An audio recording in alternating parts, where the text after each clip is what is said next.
Matilda are leading Fitzroy. At Princes Park, it's Essendon ahead of Richmond, and Footscray are leading Brisbane. And in rugby union, after going down narrowly in the first test, the British Lions have come back in a big way over the All Blacks in the second at Athletic Park in Wellington, leading and beating New Zealand 20 points to 7. Time now to cross to our rugby league match of the day. Your commentators this afternoon is our own Warren Boland, North Sydney's own Peter Jackson, and Balmain hooker Benny Elias. Hope it's a good match this afternoon.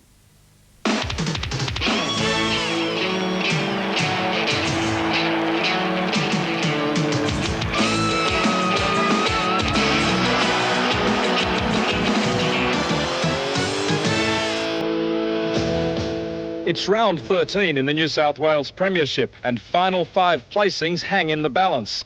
A decimated Canberra Raiders pack fronts today after test selectors have skimmed the cream of the team. Luckily for the Raiders, if not himself, Ricky Stewart missed out on the Australian jumper and takes over the captaincy. Dependable fullback Gary Belcher also missed out, and together they form the core of experience in a truly green machine. But the good news today, after a loss last week to the struggling Newcastle, is the return of wing sensation Noah Nadruku. Only his first year in the league, and he's the competition's leading try scorer. The Illawarra Steelers are a much better team than their 12 points indicate. They're the best defenders in the league, allowing only 10 points in their last 3 games. And discounting a round 3 thrashing, when they've lost, it's only by an average 3 points. The test selectors have taken Bob Lindner from the forwards, but spared Rod Wishart on the wing. He's the second highest point scorer and should have a battle royal man-on-man with Nadruku. Live from Bruce Stadium in the ACT, it's the Canberra Raiders versus the Illawarra Steelers. Hello everyone, welcome to the national capital. Well, if you thought the dropping of David Campese to reserve grade was a selection shock, the ABC commentary teams had a few shake-ups too. Arthur Beetson and Johnny Peard, well, we gave them the option of coaching Eastern Cronulla tonight or commentating. They've taken the easy option of coaching, so we welcome along Benny Elias once again. Thanks for joining us, Benny. Yeah, great to be here, Warren. Good afternoon to yourself and to all those viewers out there. You've retained your spot, and we've got a bit of a shock on the sideline, out of reserve grade. On the comeback trail, it's Peter Jackson. Welcome, Jacko. Hello, Warren, the highest profile reserve grader in Sydney. And highest paid. Thank you, Benny. So we're pleased to have Benny and Peter with us. Now, this game, a very important game for these two clubs, particularly Canberra, of course. They're in trouble. They've lost 7 internationals for the match. And Tim Sheens said that the positions that it's been hardest to fill have been hooker and 5/8 because they love to get the ball wide. Yeah, well, that's right, Warren. I mean, those two players obviously are going to have 95% touch of the ball. So to have those two players to include into your side is certainly going to be a lot of homework, and that's what they've had to do. And that's probably the biggest setback, I think, for the Canberra Raiders here this afternoon.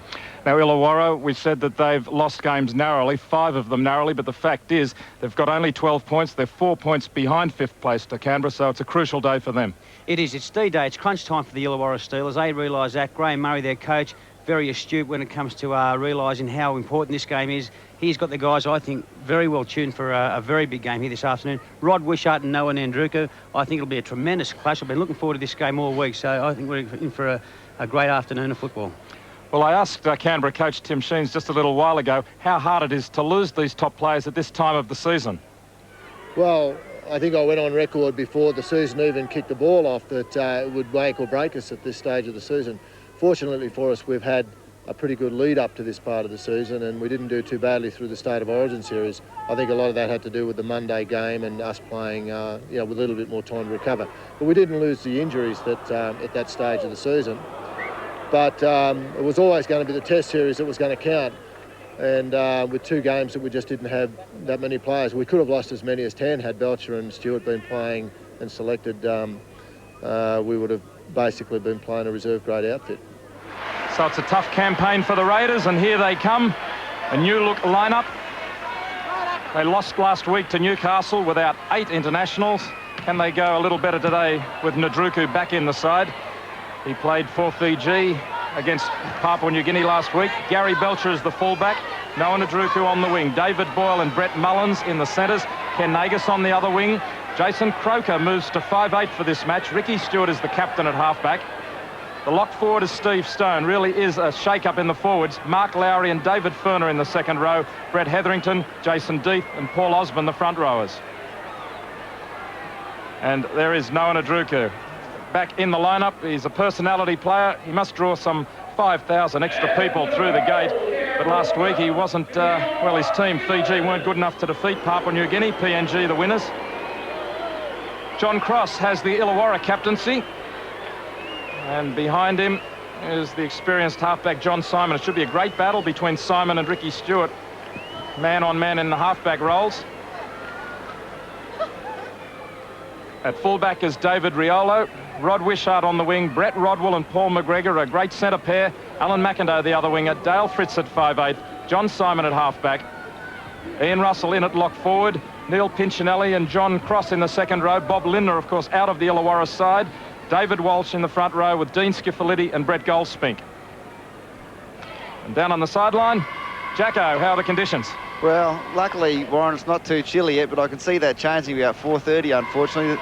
The ground's in perfect condition. A lot's been said about the players missing from the Canberra Raiders side, but they still boast Belcher, Nadruku, Mullins and Ricky Stewart, 4 outstanding players, and I can see those 4 leading the Canberra Raiders home this afternoon. To stop the Steelers, they have to stop the Spaghetti brothers of Pinchinelli and Skiffaleti. Referee for the match is Eddie Wood, looking into the sun, which is already getting fairly low. I don't suppose it ever got very high. We're in the middle of winter. I'm going against Peter Jackson. I'm going for an Illawarra's victory here this afternoon. I was only 28 points off last week's Parramatta victory against North Sydney Bears. And here's Ian Russell bringing it back for the first touch. And of course, Peter, you played with Canberra in 87 and 88, and some of these younger players who are filling the gaps today, were they around then? Well, they weren't.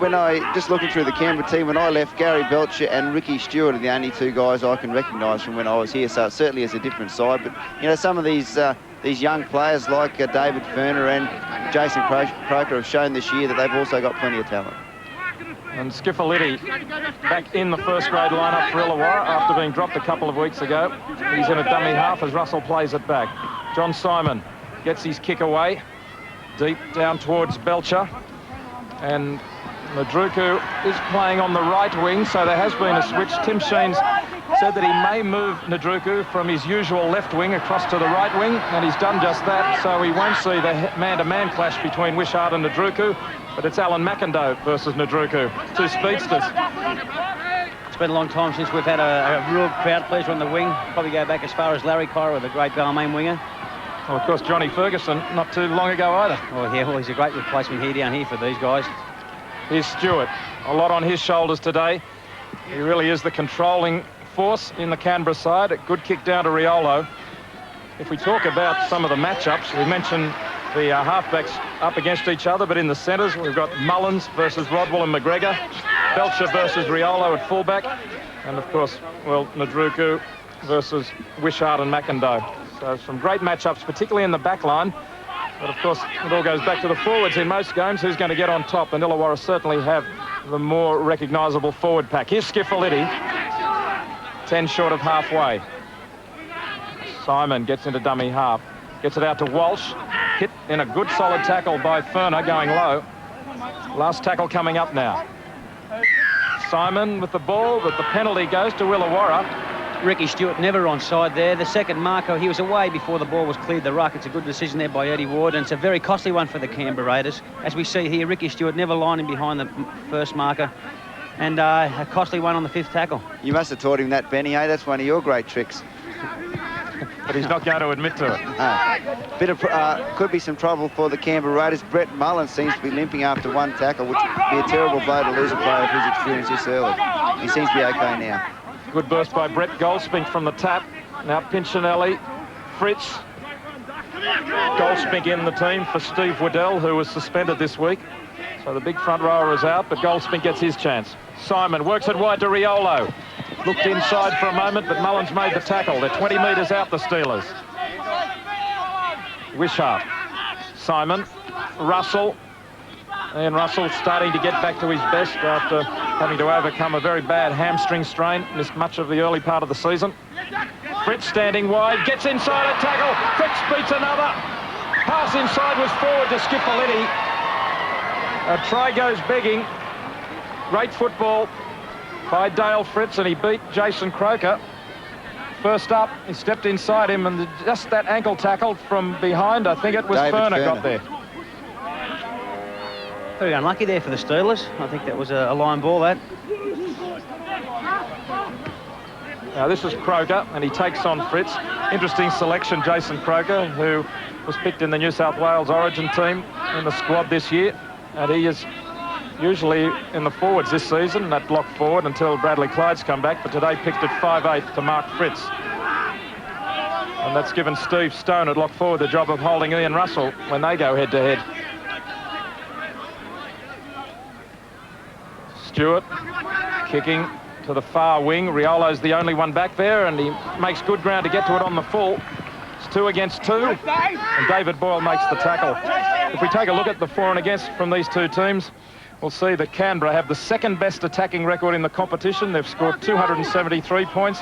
Illawarra have the best defensive record. They've conceded just 108, and that's 2 points better in defence than St George, where they're just ahead of the Dragons, and Canberra in attack are just behind Canterbury. Dean Skiffletti finding a lot of gaps up early in the middle, up the whole of the oval. Here's Russell, fires the pass to McGregor. He can't take it. It was up above his head, and Belcher's got it. I think when we look at the attacking record of Illawarra, that mistake probably sums up the reason they haven't been able to put points on the board this season. They've just been lacking a bit of ball control. Of course, they've got tremendous strike power out with Wishart, Rodwell and McGregor, but their ball controls let them down. Now Paul Osmond carts it forward for Canberra. And the penalty goes to the Raiders.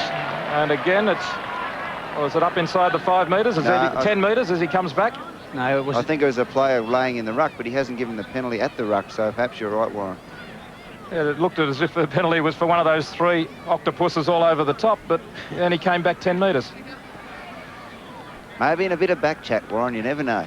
Possibly. Let's have a look at the results in the earlier games. In the under-21s, a win to Illawarra, 14-6. And in reserve grade, a good win to Canberra, 34-16. Good work by the reserve grade, considering that half of them are in first grade today. Good hit up from the tap by Osborne. 35 metres out. Hold it! Come on! Hetherington wanted to go into dummy half, but Belcher got up there instead. Now Nadruku. And solid tackle from Cross and Pinchinelli. And taken up now, Mark Lowry. 30 metres out. Russ on the blind side is Stewart. Ferner trying to step back inside. Illawarra's defence was marking up well on that blind side. Now the last tackle, Stewart puts it very high. Mullins is coming through on Wishart. Goes high, Mullins knocks it back. Across there to pick up as Croker. They've got to keep it alive. Knocked backwards by Hetherington. Now Stewart will have another go. 2 bombs for the price of 1. More pressure for Riolo. They're pouring through. Takes it beautifully. Pummeled back into his in-goal area. But that's great work by David Riolo nevertheless. And equally good attack by Canberra. Yeah, great football here by Ricky Stewart. His second bomb, always on pinpoint accuracy. Putting plenty of pressure on the fullback, Riolo. Good. Great defence there. And putting him back in for a line drop out, which is going to put more pressure on the Illawarra Steelers.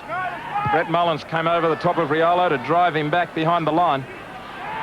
Now Ferner, David Ferner, who really has become an established part of the Canberra first grade lineup.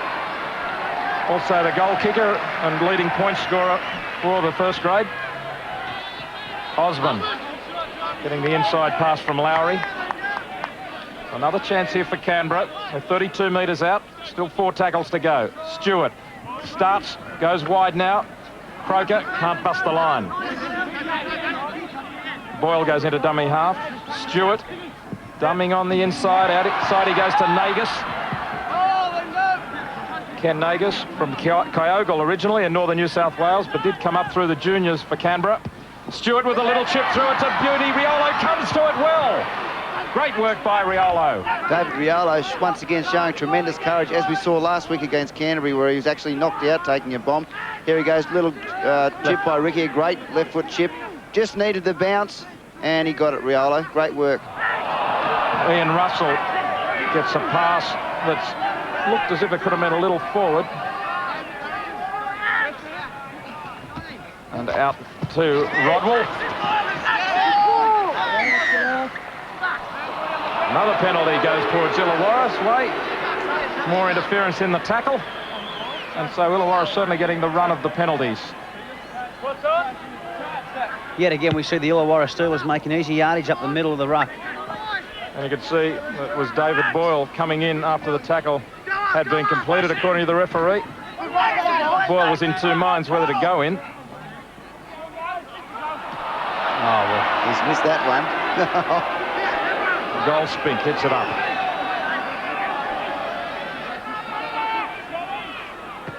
Russell.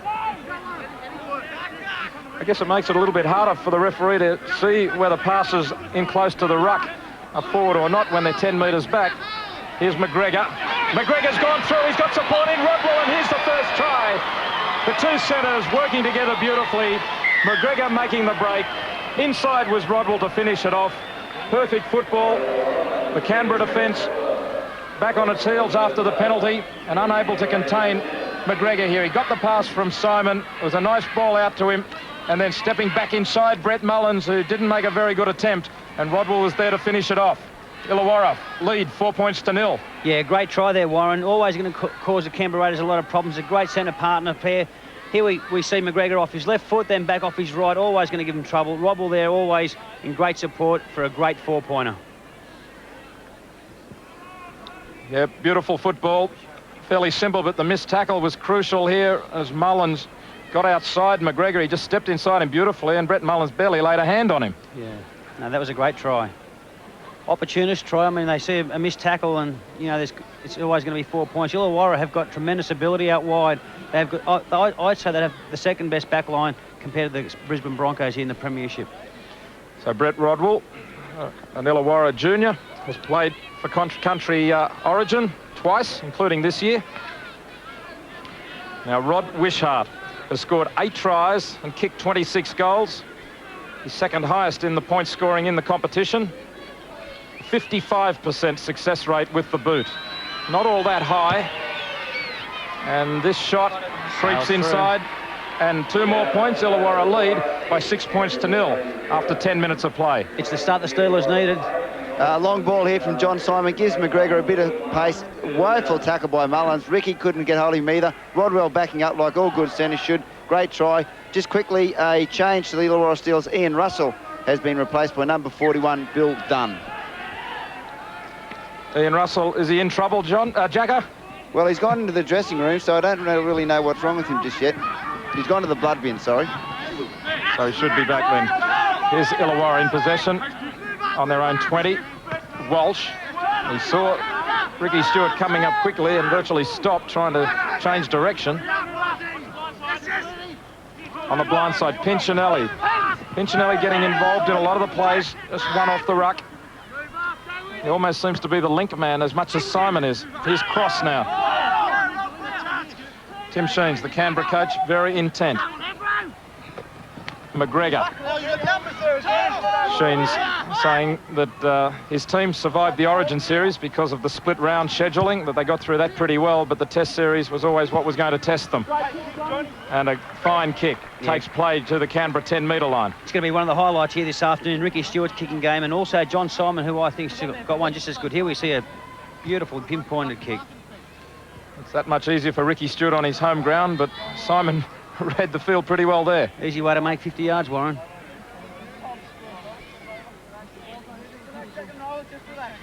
So Eddie Ward keeping the 2 front rows apart till he gets the ball there through Stewart. And Stewart feeds as they come together. And now Nadruku.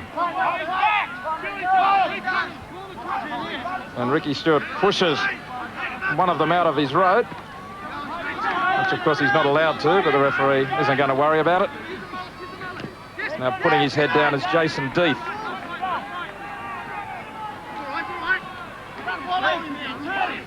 Canberra just working away on the edge of the ruck as Boyle plays it.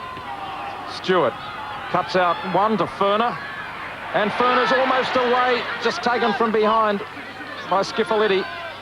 Now Stewart quickly down the blind side he goes. A kick straight to Riolo. Ricky Stewart was knocked over, and the penalty goes to Canberra within kicking range, and the touch judge is on. Well, this is stupid play. You can't say anything more than stupid. As soon as he kicks it, it's one thing to do, put him pressure on, but to attack him after he's left the kick, it's just not on. Well, I think you could probably say Ricky milked that one a little bit. He's another trick that he's probably learnt from you, Benny. How to milk come on, Jacko. How to milk a penalty, but yeah, it was silly play, but I think it was probably exaggerated by the way Ricky fell. But doesn't matter now. David Furner's got a reasonably easy attempt at goal, about 22 metres out and about 13 metres in from touch. Shouldn't have too many troubles with this one. That happened right in front of you. Oh, Jacko, here it is now. Let's have a look.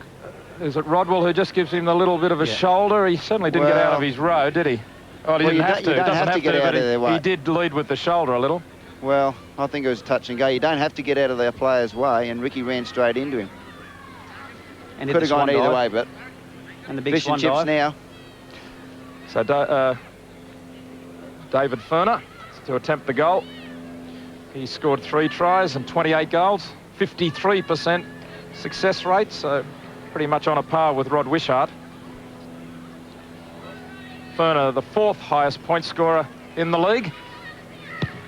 And he hits it solidly, and it's through. Canberra's first points on the board.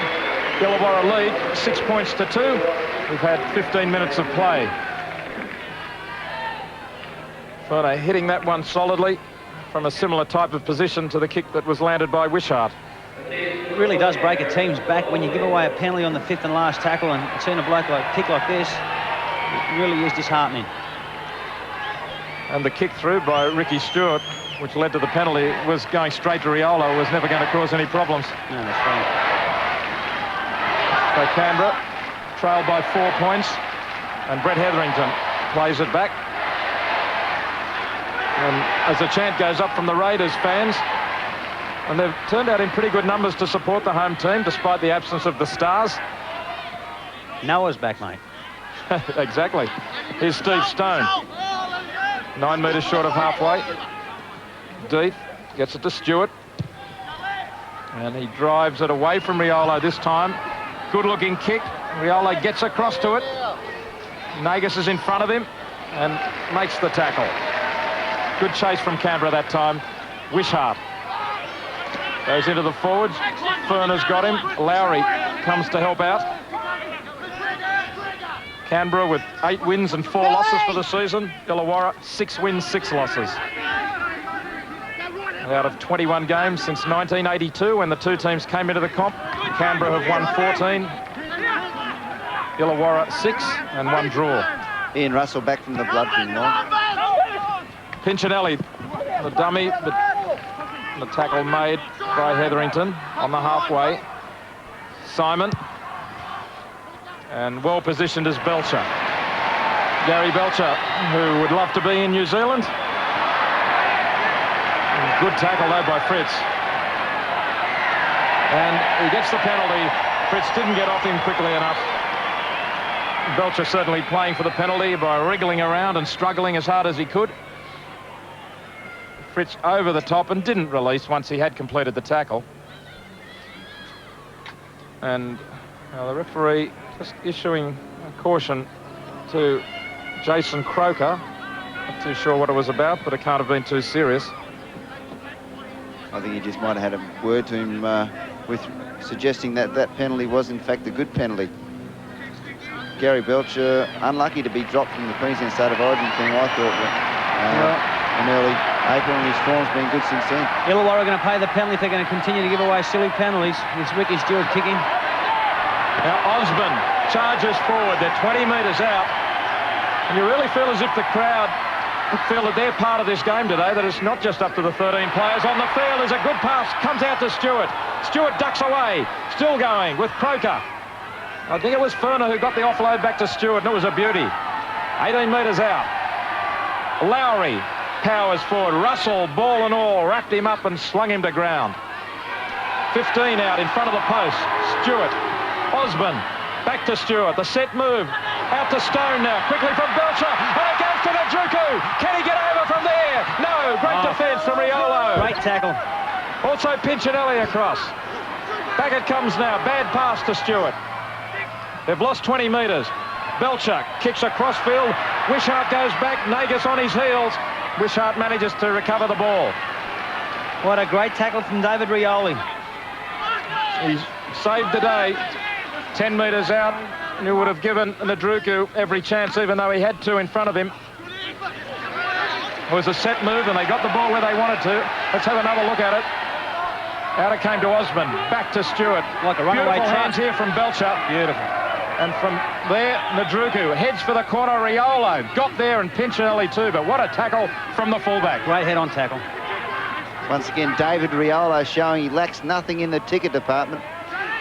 He's not the biggest man around, is he? But no, you're right. A heart as big as Farlap. Now Simon made good ground before he kicked, but Belcher's there. And Belcher was really had drawn in the winger, and Nadruku had gone inside. Stone, Mullins. Can't get away from Rodwell. Well, Canberra look as if they are here to play. The combination looks pretty good at this stage, but they've got the penalty here to help out as well. Yeah, a very enthusiastic crowd here getting right behind the Canberra Raiders. They cannot continue to give away silly penalties. Ricky Stewart is going to get tremendous yardage from his kicks in the touch and always put pressure on the Illawarra Steelers in the next set of 6. Brett Rodwell, once again, the guilty party in that penalty, and very surprising. Brett Rodwell, one of the cleanest and most disciplined players in the Winfield Cup. Surprising to see him give away 2 penalties this early in the game. Canberra fine touch, 23 metres out. Osborne taken by Walsh. 15 out. So they're going forward all the time, the Raiders. Now Hetherington crashes over the 10-metre line. Deeth, the dummy half, comes to the blind side. It's Osborne to Stone. Stone is knocked over by Rodwell and Wishart. Deeth, Stewart, the long ball out to Croker. Back inside to Boyle. Again, the defence read it well. Russell took him on the inside. Stewart, Furner, Croker. Illawarra's defence really being strained here, but they hold on. Last tackle now. Stewart, Grubbers, rebounds. Now, was it played at? It's still the last tackle. No 6 more from the ref. Osborne puts the kick ahead. Back goes McIndoe. He'll race it out of there. Oh, Willie, Deeth can't get hold of him. McIndoe gives a pass to Wishart, and they make a few more metres. Still going as Rod Wishart. Finally dragged to ground by David Boyle. This is great football. Oh, it's outstanding football, and it's tremendous. It's not by sheer luck that the Illawarra Steelers have got the best defensive record in the premiership at the moment. That is just first-class defence, nothing more than that. And Illawarra going great guns in defence. Illawarra leading 6 points to 2. 21 minutes of play gone, and Rodwell's almost away. Gets it to Pinchinelli. He looks quickly for his winger, but he finds Fritz instead. Skiffaliti over halfway. Crosses inside. He can run. Belcher takes him. Can't knock him over the touchline. 30 metres out. One end to the other. Simon. Riolo. They've got the numbers Russell here. in centre field now. Inside goes Rodwell. Dummies to McGregor. Fooled everyone. Now it's Wishart. Wishart steps into space. Riolo 10 metres out. On it goes to Simon. Great football from Illawarra. Tremendous stuff. They're 5 metres out. They've got 1 tackle to go. Riolo races up to dummy half. Back it goes to Russell. It's on the last tackle. They've got to do something. Russell flicks the miracle ball to Rodwell. What a try. What a ball. From one end of the field to the other, and what a pass from Ian Russell. Sheer genius and great anticipation from Brett Rodwell to score his 2nd try. Illawarra lead by 10 points to 2. And at one moment it was Canberra attacking. All of a sudden it goes right to the other end of the field, and this is where it started. Brett Rodwell got it to Pinchinelli, threw a long ball out. Fritz was standing there. McIndoe had gone infield. They keep it alive. Cross, beautiful hands, good positional play from both men. Canberra's defence pedalling backwards, always stretched. Couple of long passes. Now look at this play from Ian Russell here. It wasn't just the final pass. Look at this deceptive play. Wishart catches them all on the wrong foot. Infield is Riolo.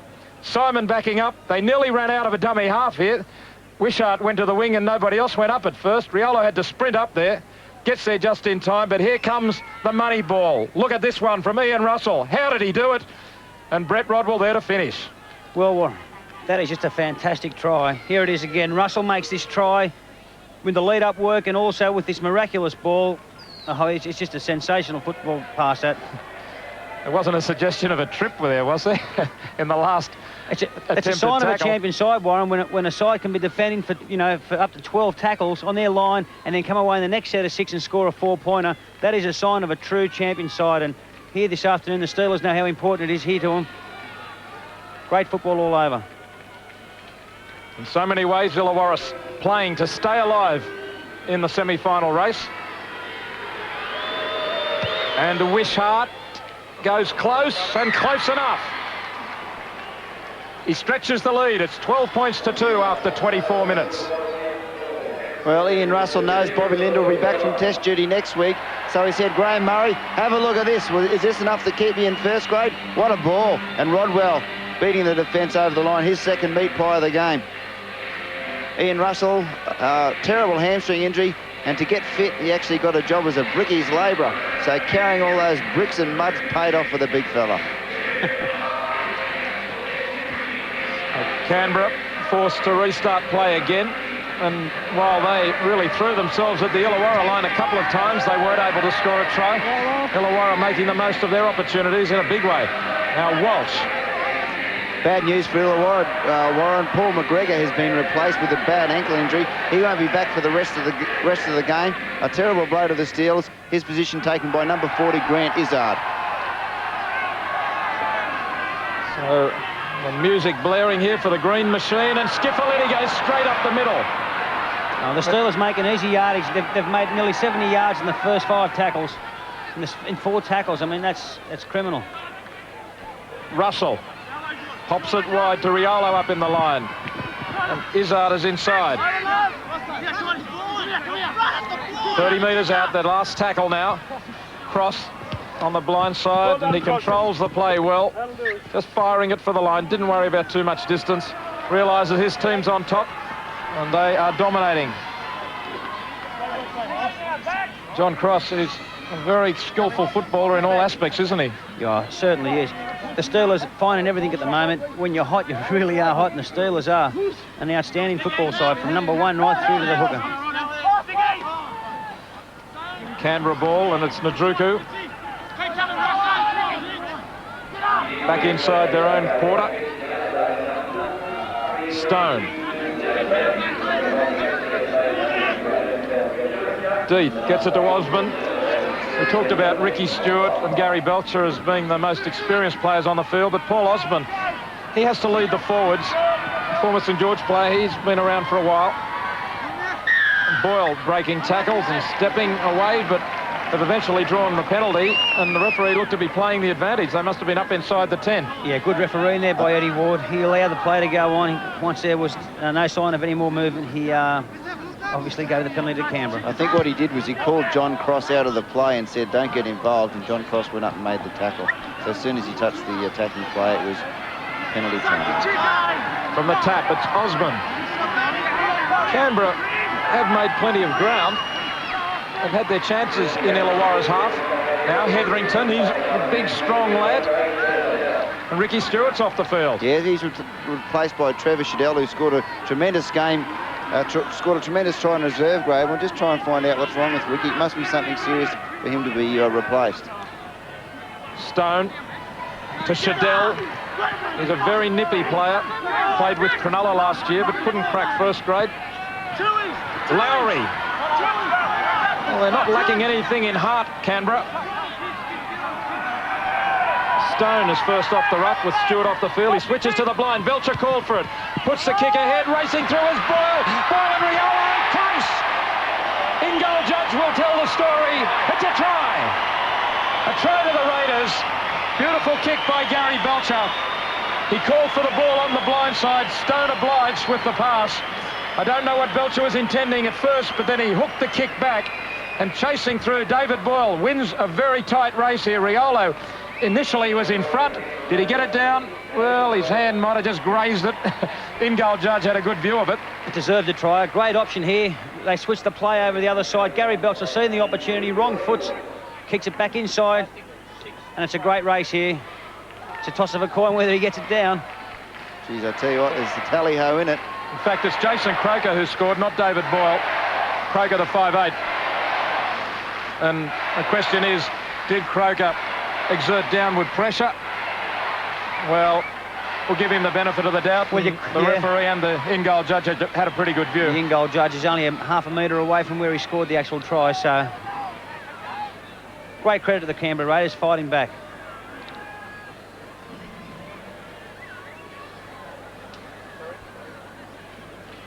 David Furner, not far off centre field. He should be able to land this one.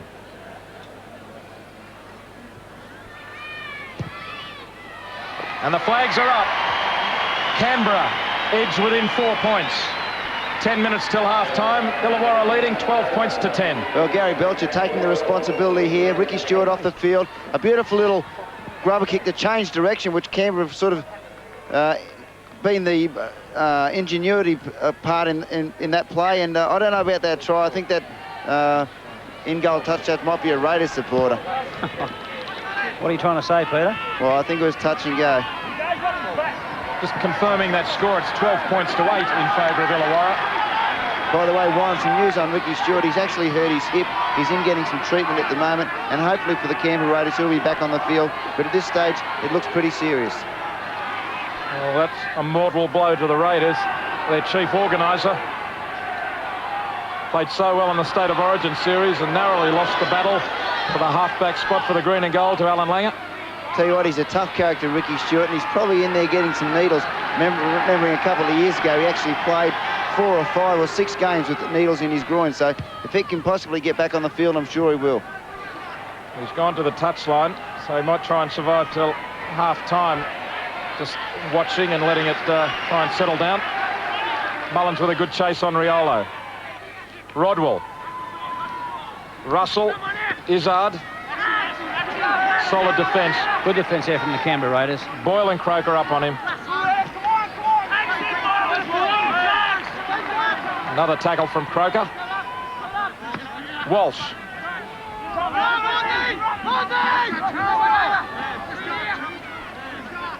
Skiffaliti skirts the blind side.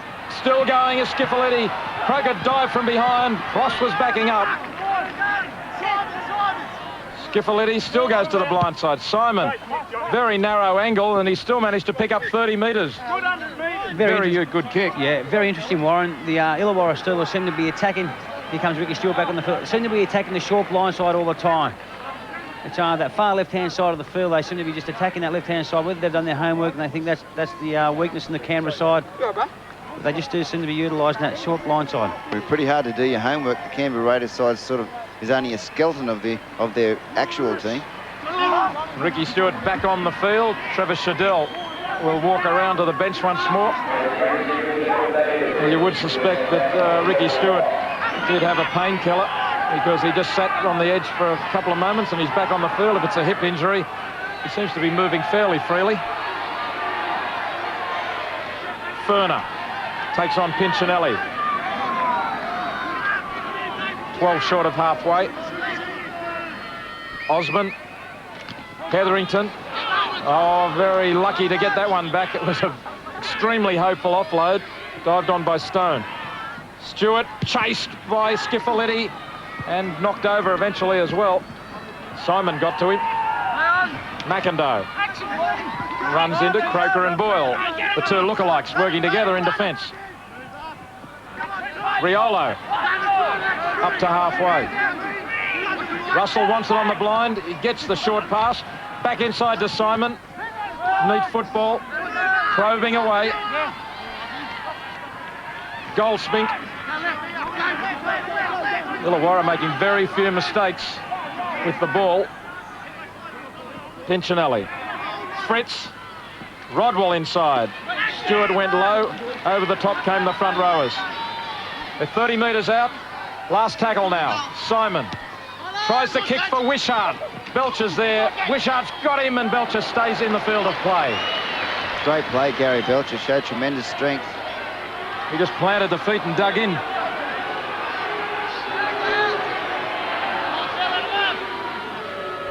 Osborne. Paul Osborne, who's battled to be a regular first-grade prop this season. His 12th hit up already in the game. Stewart, Mullins, saw Rodwell coming. Still going, Brett Mullins. He was in trouble. Nagus is away. Rodwell got him. Stewart backs up and he's off. Support inside from Steve Stone. Skiffalini's there. The pass for Belcher. Well taken. And it goes to Stewart. Ricky Stewart stepping. He goes again and Stewart scores a brilliant try. Well, if Ian Russell did brilliantly to set up Illawarra's try, Ricky Stewart has replied with an equally brilliant try. How many tackles did he beat? How many times did he handle? And there was one pass from Gary Belcher, or involving Gary Belcher, when the tackle must have been very nearly completed. But here's Mullins. He does well to stay alive. Stepping, pushing. That pass was desperate because he knew he was going over the touchline. Ken Nagus feeds the pass inside to Stewart. Good ball here to Steve Stone. Now, he keeps it alive. It was desperation football. Was Belcher tackled? No, he wasn't pinned. Ricky Stewart steps. He got away from Grant Izzard. That was the tackle that really should have been made, and dives over for a great try. Well, you don't see tries come better than this. Ricky Stewart handling the ball 3 times. There's the first. Beautiful work here. As you said, desperation stakes, throws the ball anywhere, comes up with a great ball here. Ricky Stewart ever backing up. That's a great ball here. Desperation stakes yet again. Ricky Stewart. Belcher never held off his feet. That tackle should have been made there by Izzard, I think, but Stewart very strong and a great opportunist try. David Furner, 10 metres in from touch. That try really resulting because Mullins nearly went over the touchline. I don't think it was the last tackle, even though they threw it around as if it was. Furner hits it well. It's a good-looking kick, and it's there. So Canberra come roaring back and hit the lead. 14 points to 12. Here we go, see Mullins over the top into Ken Nagus. He says, anything Noah can do, I can do better. Inside to Ricky. And Ricky keeps alive here, which is important. Gary Belcher does tremendously well. Great alertness here to realise that he wasn't tackled. Back inside to Ricky, and Ricky, nothing was going to stop him getting over that try line. He's an inspirational player, Ricky Stewart, and he's showing it today. Only 4 minutes till half-time. Canberra have won 5 out of their 6 home games this season. It looked as if they were going to struggle to overcome Illawarra, but they have their heads in front for the first time in the match. Well, all the tries so far, Warren, have been absolutely outstanding tries, haven't they? Oh, spectacular. The beauties. Steve Stone.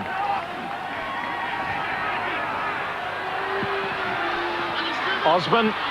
He busts the tackle of Fritz. Paul Osborne downfield. Inside is Nagus. Great cover from John Simon, though. Well, the defence is opening up, but it's a superb attack. Referee allows play on. It's the last tackle. Stewart fires it wide. Away goes Croker.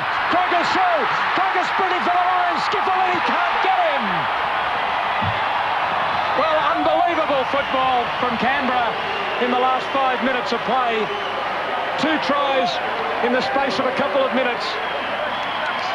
And it was all started by Paul Osborne, who broke a tackle by Dale Fritz. Here it is now. A tackle, a regulation tackle. He couldn't hold a big front rower. Nagus positions himself well. Good football by John Simon to cut it off at that point.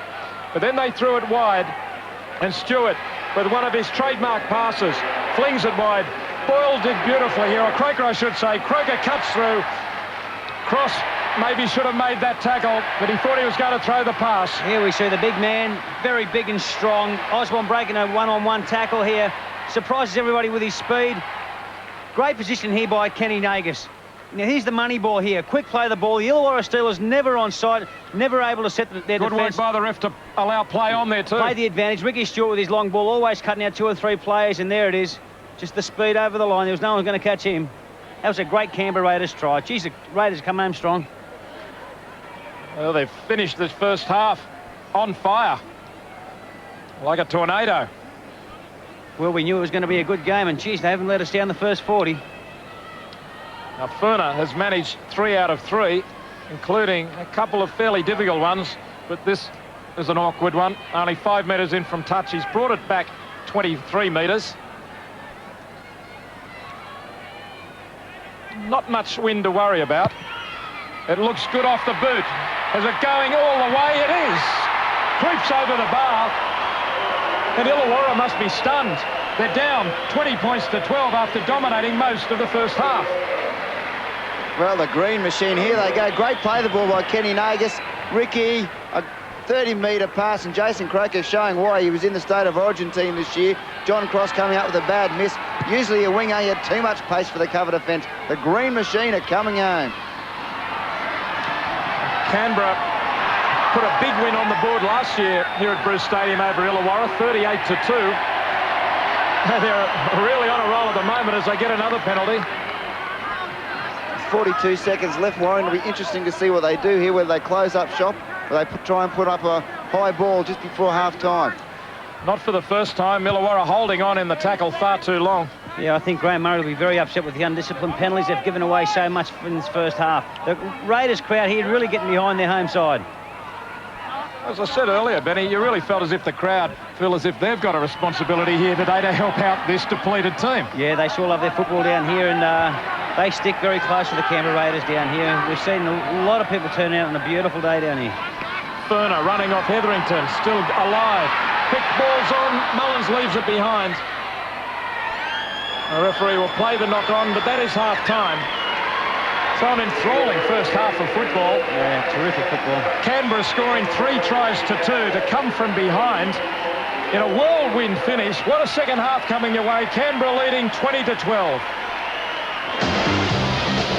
This is your Saturday afternoon of sports, bringing you live rugby league action at its best on ABC, your national network. And back to the league action shortly. Looking at AFL scores first up in 4 matches today. At Victoria Park, it's Collingwood ahead of West Coast 9-2-56 to 7-3-45. The Saints are leading Fitzroy 9-4 to 6-5. At Princes Park, it's Essendon with a healthy lead now over Richmond 10-6-66 to 5-12-42. And Footscray also a good lead over Brisbane 10-8 to 7-6.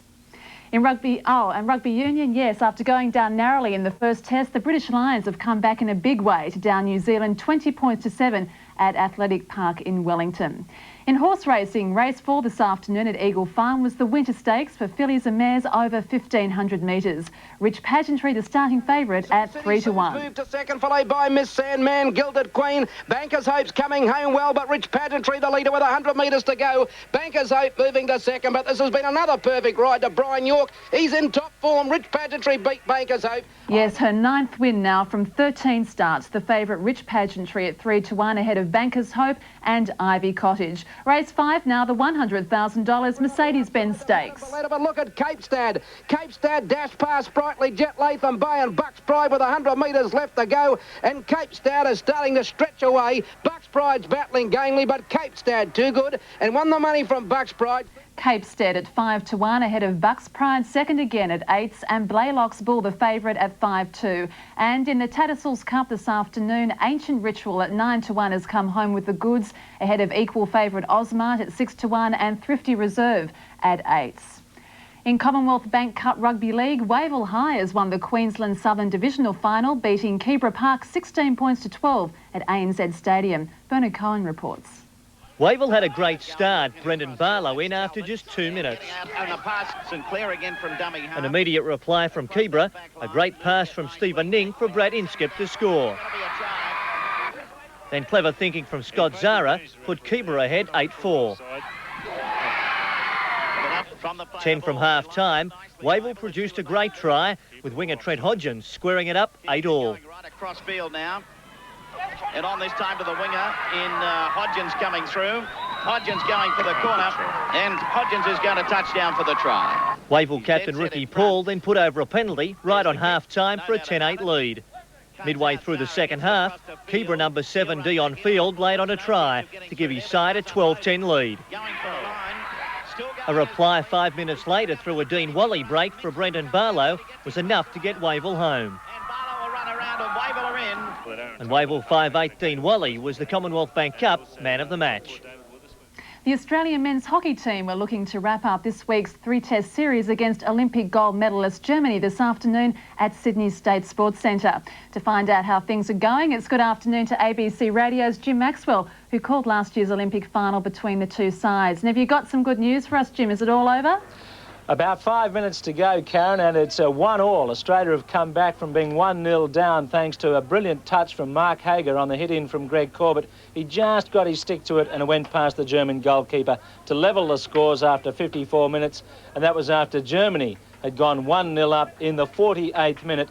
They've been a bit more creative with the ball when they've got down inside the circle. They've had 7 penalty corners to only 1 for Australia, and it was from one of those that their most experienced player at the back, their fullback John Peter Tews, was able to score from the penalty corner when the ball came loose, and with a good shot he was able to put it away. So it's 1-1, pretty close to the end of the game. And Jim, an injury we believe to one of the Australian players.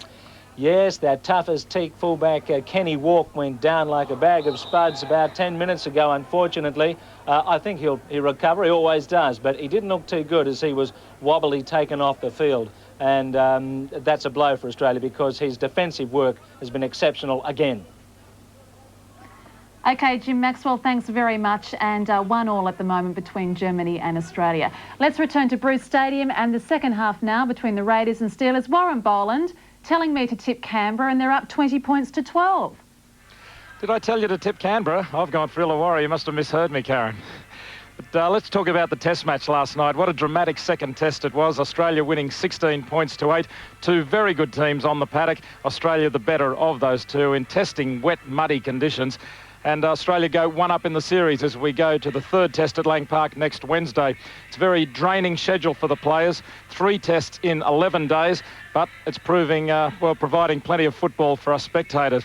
First up, before we go to the test, let's take a look at the club action from last weekend. The atmosphere of the SCG and the 69 Grand Final revival lifted both Souths and Balmain. David Bassari was the Tigers' ringmaster in a neck-and-neck tussle that was tied up 3 times. The Rabbitohs levelled the score at 18-all with a powerhouse burst by Manoa Thompson. With 3 minutes to go, at his second attempt, replacement Brian Smith landed a field goal, and the Tigers were home 19-18. However, Souths were unlucky not to draw. Watch the Balmain blocker move 2 steps left and then 1 step right to deliberately impede the markers chasing through on Smith. It could easily have been a penalty the other way. At Newcastle, a scrum win against the feed allowed Jason Martin to surprise the Canberra defence and give the Knights a 12-0 lead at half-time. Exploiting a depleted Raiders, the Knights kept alive their slim semi-final hopes, scoring 5 tries, 2 to second rower Adam Muir to win 28-14. At Campbelltown, Cronulla looked the better side for much of the match against Wests, but from a number of opportunities, the Sharks could only ground the ball over the line twice. Wests were the opposite, making the most of fewer chances. Quick thinking by Stephen Kearney pinched the match sealer against the run of play, the Magpies winning 16-8. Heading to Kogarah without Freeman, Salvatore, Casado and Sinclair, Easts knew they were in strife. But to make matters worse, St George was sizzling, and none hotter than Phil Blake. The Dragons fried the Roosters 46-0, running in 8 tries in superb fashion and at the same time keeping their own line intact. Manly jumped out of the boxes with a try after only 3 minutes at Penrith and looked set to dominate when they led 12-0 at half-time.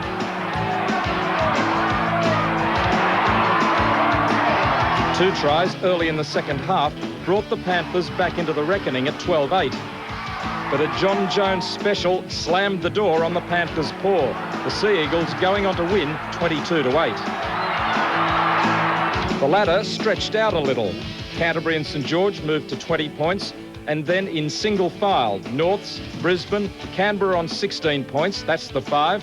Next, Manly, Easts, Illawarra, and then all on 10 points, Newcastle, Cronulla and Parramatta. Too far back are Balmain, Wests, Souths, Penrith and the Gold Coast. So to a wet second test. If the haka didn't scare the Australians, a charge down by Tony Kemp in the second minute did have them worried. The ensuing penalty and the deadly boot of Darryl Halligan gave the Kiwis first blood. A high tackle, one of several in the match by both teams, was penalised. Dale Shearer levelled at 2-all. Australia was dominating, playing controlled but enterprising football in the slippery conditions. Gritty Kiwi defence survived repeated sets of 6, but finally cracked in the 20th minute. Shearer's excellent conversion made it 8-2. Sensational goal. Pinned in their own half and starved of possession, New Zealand were broken again, this time by Michael Hancock. Hancock will take on Marvin Edwards. Caught from behind by Mercer. A penalty from Hancock's break and a quick tap, and Australia made it 12-2 just before half-time. Back in. Wasmaninger in a field where it doesn't matter. In the second half, the pressure from the Australians continued, frustrating the New Zealanders. Midway through the half, New Zealand suddenly began to attack wide with success. Dave Watson in everything. Great work started by McCracken brought the home team back into the test. McCracken gets rid of 2. Gets it out for Kemp. Kemp inside of Freeman. What a drive! Gary Freeman sends this test. A couple of dropped balls let Australia off the hook. Correct decision by a referee. And suddenly Glenn Lazarus was powering up the middle. Next tackle, beautiful hands from Laurie Daly and Michael Hancock wrapped up the test, 16-8. One hell of a game of football, and I thought that was a test match in the true tradition of test matches, and I thoroughly enjoyed it, and I take my hat off to all 26 or 30-odd players who took part. I thought the Australian front row plus Alan Langer played blinders, but really everyone who was on the field I thought played very well, and hard to single out anyone. Yeah, it was just an all-out tremendous exhibition of football from both sides. I thought the Australian side were just that much more professional than the New Zealanders. The very first half, I think, was... First half, I thought Australia were magnificent. Yeah, they were just the total professionals and the world champions that we are. Yep, no, very good performance by both teams, but we've got to give credit to the Kiwis. On Wednesday night, do you think that a game like that in very heavy conditions, 3 tests in 11 days, that they'll be able to lift and go just as well again? Well, Warren, I just think the demand for the players is certainly a big ask, but, I mean, we're playing test football and the players, well, you know, they're prepared to put their bodies on the line, and I'm sure we'll see another great game of football. I mean, everyone's saying that the New Zealanders will just whitewash us up at Lang Park. I don't think that's going to be the case. They're a very proud mob. Gary Freeman, the captain, has tremendous pride in what he's about, and he'll be revving home to all his players that it's crucial that we do restore a lot more pride back in this black and white jersey. Well, we certainly look forward to the third test. It should be another great game. Let's hope so. Now, we're seeing a pretty good match here at Bruce Stadium, aren't we? What did you make of the first half?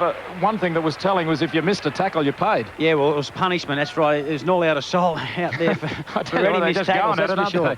But it's a great game of football. You know, we're seeing football movement from one side of the field to the other, from one try line to the other try line. There's great kicking duo between John Simon and Ricky Stewart. And Paul Osborne has had 14 hit-ups. The next best to him is Ferner with 7. So that just shows you, that's on both sides. So that just shows you the work rate that Paul Osborne's put in so far in the first 40 minutes. But as you said, if you miss a tackle, you're being penalised a 6-pointer. And both sides, I'm sure, both would realise that, and they've got to really fix up their defence, I think, one-on-one in this second 40. Well, if we take a look at the stats, overall Illawarra have made more tackles than Canberra, 102 to 87. More errors by Canberra, I should say by Illawarra, 15 to 12, but not much in it. Penalties tells a bit of a story. Canberra have got 6 penalties to Illawarra's 2. Look at time in possession. That's particularly significant. Yeah, Canberra have had the ball Warren. for 6 more minutes in that first half, 63% of the time, and they lead 20 to 12. Referee Ward is ready to go for the second half. And if the players can keep up the standard of that first half, it was almost state of origin pace over the last 20. And Peter Jackson, what's the word from the dressing room? Well, the word from the dressing room is that Tim Sheens has told the Canberra players not to get carried away with their last 20 minutes, get back to basics, take the ball up strongly, and Ricky Stewart's kicking game to play a major part. On the Illawarra side of the coin, Graham Murray's reminded the players how desperate they are for a win today. He said it's not over by a long shot, to keep plugging away and to use it out wide as often as possible. Well, Illawarra must have been stunned at half-time. They played so well for the first 25 minutes and looked to have gained the upper hand. Were playing solid, constructive football. And all of a sudden, they were met with a rush at the end from Canberra. Well, that's right. The first half was dominated by the Illawarra Steelers in the first 20 minutes, and the second 20 just totally outnumbered by Canberra. Here's David Riolo, brings it back to McIndoe. He shoves off Nadruku. Plenty of defence inside, though. Worth repeating just how important it is for Illawarra. Should they lose today, well, they would have to just about win every game the rest of the season to make the semi-finals. In fact, they would, going on past records of how many points you need to make the semis.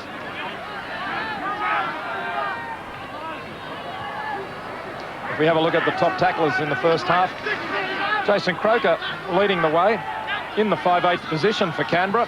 Hetherington with 12, Lowry 11, Illawarra, John Cross and Neil Pinchinelli. They're always up there, aren't they, with 18 tackles from Ian Russell, 15. Now John Simon, chip kicks through, Mullins going back, Illawarra got it, Rodwell couldn't hang on to it. It's knocked forward in the end, but great football by Illawarra, and very nearly, well, they got the bounce, they couldn't get the pass away. This is beautiful work here. There's a Dale Fritz there, manages to regather and shovels it wide, and Rodwell couldn't pull it in. Yeah, he was surprised also. Well, what an opportunity gone missing there. Would have been a great chance for Illawarra to get back in the game, and Brett Rodwell would have had his third meat pie for the game. So, geez, I agree with you, Ben. He looked a bit surprised when the ball came his way.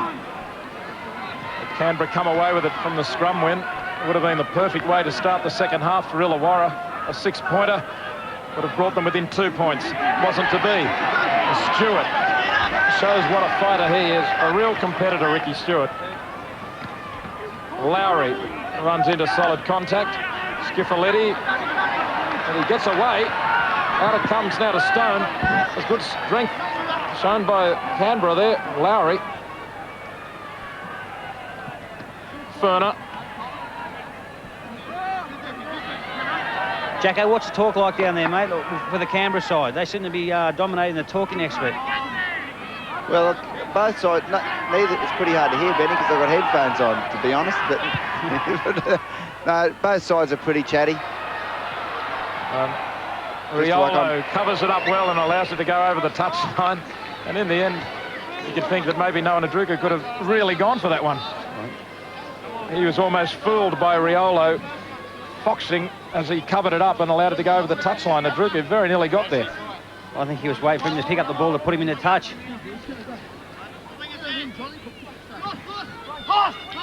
Illawarra ball, and McIndoe steams in. He loses the ball. First tackle. Bad mistake. Very bad mistake on the first tackle. So Canberra go on to the attack. Stewart, 35 metres out. Belcher inside to Nadruku. And he is knocked over 30 out. Deep gets it to Osborne. It really was a gift from Alan McIndoe. He was steaming into them. He really hit the line hard, but then coughed it up. Ferner back inside. Quickly onto Lowry. Away to Deep. The Steelers allowing to let the Canberra players offloading the ball, which is keeping the movement for them, putting a lot of pressure on themselves. Stewart running it. Offloads to Hetherington. Onto Osborne now. Belcher. Good hands by the Canberra players. They're 15 metres out on the last tackle. Deep to Stewart. A field goal from right in front of the sticks, and he's missed it. Well, once he went for the field goal without any pressure on him, I thought that was immoral to go over. I think everyone was expecting the high ball. It's a good option here to go 9 points in the lead. Just pushing it to the right. Not like Ricky to miss those ones. Former Wallaby. A Russell to play it. And Illawarra really have to surge from here. David Walsh tries to do just that. Canberra leading 20 points to 12. Cross, getting it wide, and that's Bill Dunn on the field on 41. Simon. Riolo up in the line. Fritz outside him. And Dale Fritz nowhere to go. Taken by Stone just over the halfway. Skiffaletti pops it inside to Russell. Just managed to get his hands to it in time. Fifth tackle. Simon wants it on the blind. No time to kick, and he puts it out on the full. Well, I'm surprised in a way that John Simon keeps taking that narrow angle down the blind. Well, that was always going to be a nothing kick anyway. If it went into touch, it would have gained 10 metres and would have been a scrum to Canberra, and they would have received the ball anyway. Etherington has it for Canberra.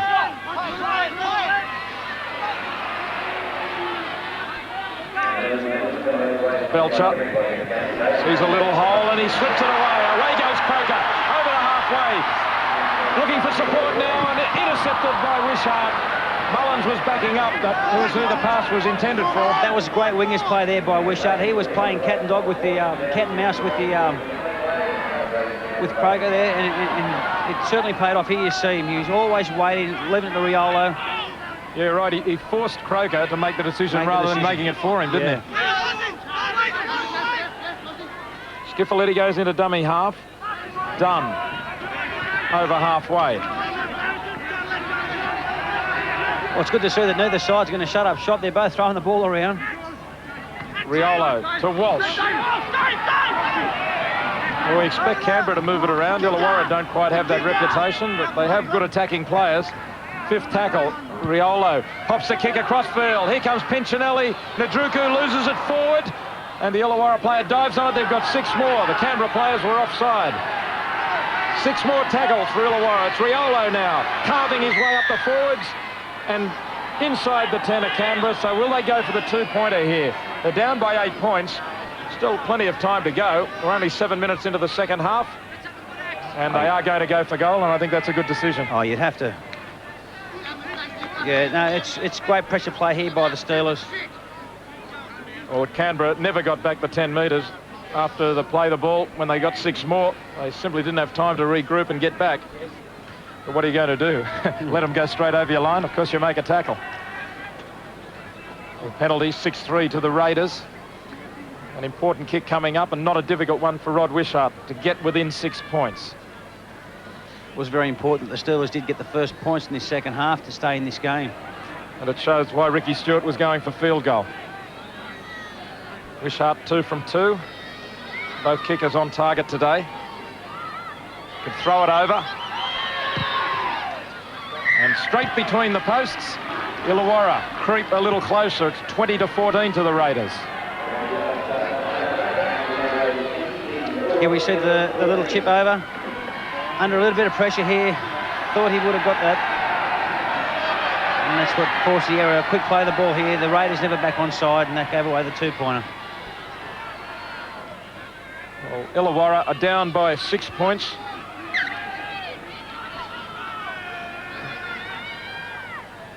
If we look at the record for the season, the Steelers have lost 6 games.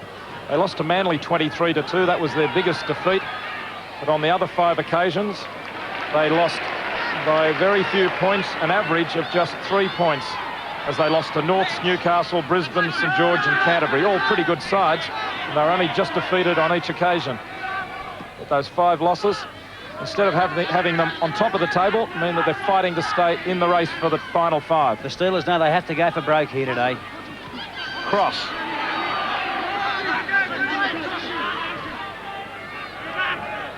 Skiffaletti. Taken by Furner. They've used up 5. Stewart goes up to marker. He wants to chase through, but instead of going to Simon, they go to Riolo.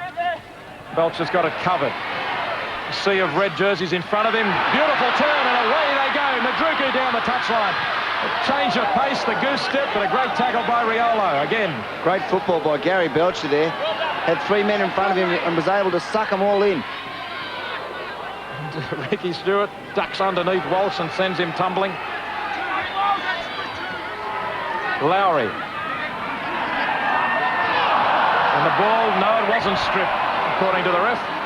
It'll be interesting to see what he rules here, because he actually ruled play on before the Illawarra player knocked the ball on. So it'll be an Illawarra. Oh, well, see, he ruled play on just there. Yeah, it was thrown forward in the end by Furner, who was trying to flick the pass out, but he got disoriented by the look of it.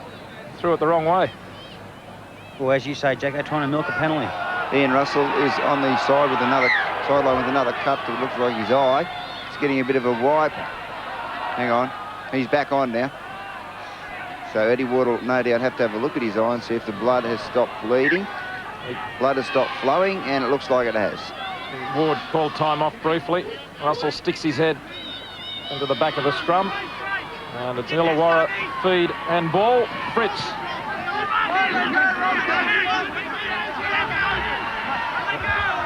Well, this game at a crucial point here. The second half has begun in even-handed fashion. And who's going to crack first?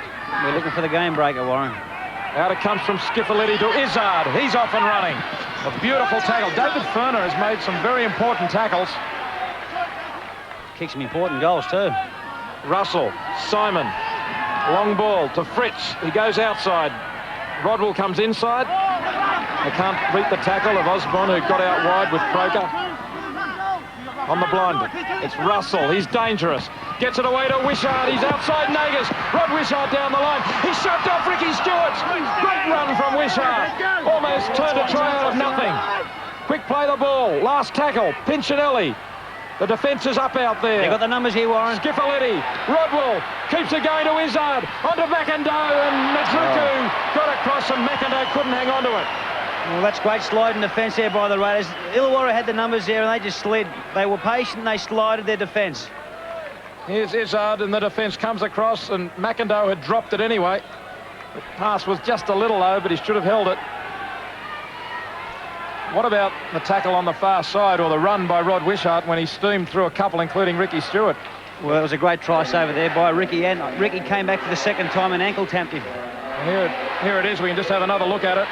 As Russell did well, and Wishart got outside Nagas, and Stewart just gets him for the second time. But he tripped over him virtually. That was fine attack by Illawarra to the right and then to the left. Couldn't quite finish it off as the defence scrambled across. Raiders making good yardage now. It was Lowry. Now it's Hetherington. And these two new members to the pack have acquitted themselves very well. Deep. Belcher dummies nicely. Still going, Gary Belcher. He's showing plenty of skill. Very quick on his feet, Gary Belcher. Last tackle, Stewart bombs away. A test for Riolo. Mullins is coming through. Wishart's there instead. It's a penalty to Illawarra against Canberra. Taking a player out. Obstruction. Well, I don't know. I think this could be a bit of a tough call. Certainly onside, there's no problems there. I don't think so. Brett Mullins, in my opinion, was going for the ball. If anything, he actually tripped before he got to Rod Wishart. I think he tripped just as he was about to go forward. He was going for the ball, had his eyes on the ball. No. Tough call there, Jacko. I think. I'm with you. And Croker was in a good position with 6 to go. I don't know. I'm going the other way. I'll go with referee Ward there. I thought that Mullins did impede Wishart before the ball come down. Close. And Rod Wishart's in trouble in back play. Skiffaletti. Both teams turning it on, one end of the field to the other. So we saw Alan McIndoe pushed into touch, then straight away Canberra attacking to the other end of the field. I should say Rodwell plays it back, and Simon gets it out to Pinchinelli. Long ball for Wishart, who was hobbling a moment ago. Nagas makes the tackle this time. 25 metres out. Simon, Riolo, and the call comes from McIndoe on the far side. The kick goes to him, but it didn't go far enough forward. Russell held him up. Now it's Izzard. Quickly back inside to McIndoe, but the pass was forward. Pass from Grant Izzard forward. I don't know if that had anything to do with the all the crowd saying boo. Well, let's have a look at it. Well, that pass. I think it was a good pass. That pass was okay. That was the pass he pulled him back on. Real forward. Yeah, I think Ian Russell turned his back, but the pass still was okay. Well, he was right on the 20-metre line as well, so he had the line to make the judgment with. A couple of very important calls by the ref. One each, I think. Furner. One bad, one each. It's all equal. It's all even. Stone. Met and stopped. Done in the tackle with Simon. Away goes Deep. His work from dummy half has been very tidy. Been very good. Been getting plenty of yardage up the middle. Both sides have, both Skiffaletti and Deep. Now it's Lowry. Good pass back to Stone. He can't hang on to it. It was low. He grabbed and knocked it forward. Illawarra coach Graham Murray, and biting his nails there. And former St George second rower John Jansen alongside him. John Jansen, the reserve grade coach. Here's the knock on, and you can hear Ricky Stewart from up here in the commentary box, really into his players, trying to control the play. Izzard in centre field. Win, lose or draw, it's been a good effort by Canberra without Meninga, Daly, Steve Walters, Clyde, Hoppy, Lomax and Pongia. Craig Simon warming up on the sideline. We're not sure who he will replace at the moment. He'll add a bit of flair to the Steelers' attack. John Cross has not stopped working all day, and he gets the pass to Pincinelli. Good skills, good backing up. 2 second rowers. They're 30 metres out. It goes to Simon. On to Riolo now. Rodwell striding inside. He's taken by Stewart. Still 25 out. Illawarra probing away for the try that they need. Russell throws it back. David Walsh picked that up well. Mullins has got him, ball and all. Great defence here by the Raiders. And they lost nearly 20 metres. Last tackle, so if they put the bomb up, which they won't, it won't be in the in-goal area anyway. Izzard gets it back to Riolo. Last tackle, they finally get the kick in. And Stewart, who reads the play very, very well. Riolo chases through. Bad mistake. No dummy half, that is a bad mistake. And McIndoe just picks it up. Well, the simplest things can bring you undone. Bill Dunn. Well, I'm sure Tim Sheens won't be too happy about that one. Oh, that's a terrible blue. Darren Fritz getting ready to come on. As is Albert Fulavire. Sorry, Mark Corvo. Rodwell. So the Raiders' defence here, virtually a couple of sets of 6 that they've got to hold out against, and Simon has a go. 9 metres out. Skiffolitti goes to the right. Cross. Cuts back infield. These arms are locked up. Good tackle by Lowry. Last tackle now. Skiffolitti kicks. Mullins plucks it out of the air.